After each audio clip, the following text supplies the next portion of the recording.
Kinumpirma ng National Bureau of Investigation na itinuturing na bilang person of interest si Senator Robin Hood Padilla kaugnay sa pagkawala at kinaroroonan ni Senator Ronald De La Rosa matapos siyang umalis sa Senado noong Huwebes na madaling araw.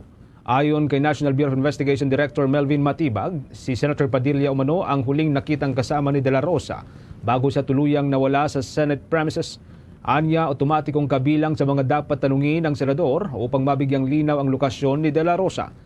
Lumabas si De La Rosa sa Senado ilang oras matapos ang tensyon at naiulat na putukan sa loob ng gusali noon pong gabi ng Miyerkules. Habang nasa ilalim siya ng protective custody ng Senado, kaugnay ng warrant mula sa International Criminal Court.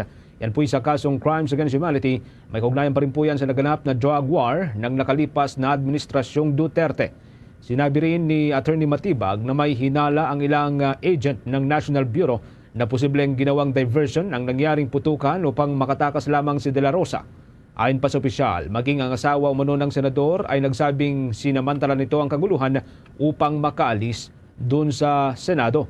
Patuloy namang ang naipag-ugnayan ng National Bureau of Investigation sa Department of Justice habang nagpapatuloy ang investigasyon sa insidente at posibleng lokasyon ni Senator Ronald De La Rosa.